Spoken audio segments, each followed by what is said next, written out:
কিন্তু বন্ধু, শুধু জওয়ানদের দায়িত্ব নয়, দেশপ্রেম মানে শুধু সীমান্তে যুদ্ধ করা নয়, দেশপ্রেম মানে রাস্তায় ময়লা না ফেলা, দেশপ্রেম মানে সরকারি সম্পত্তি নষ্ট না করা, দেশপ্রেম মানে একজন ক্ষুধার্তকে অন্ন দেয়া ও নিজের কাজ সততার সাথে করা।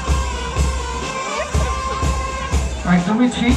এই আজকের জয় জয় হিন্দ বাহিনীতে জয় জয় হিন্দ ধ্বনিতে মুখরিত হয়েছে ভিক্টোরিয়ার আকাশ বাতাস। এবং এই জয় হিন্দ শুরুর একটা বেশ মজাদার ইতিহাসের গল্প শোনা যায়। তখন নেতাজি সুভাষচন্দ্র বসু জার্মানিতে রয়েছেন।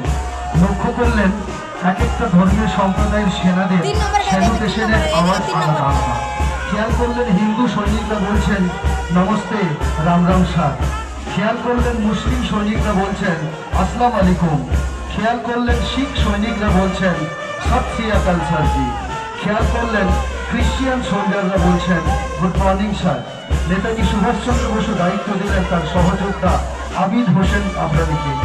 বললেন একটা কমন সেলিব্রেশন চালু করার জন্য। সেদিন থেকে সেই ধর্মীয় দীর্ঘদিনের প্রচলন উঠে গিয়ে শুরু হলো জয় হিন্দ প্রচলন। এবং তখন থেকে পুলিশ বাহিনী, সেনাবাহিনী সমস্ত জায়গায় জয় হিন্দ দিয়েই সেলিব্রেশন শুরু হয়েছে। আর সেই জয় হিন্দ ধ্বনিতেই এখন মুখরিত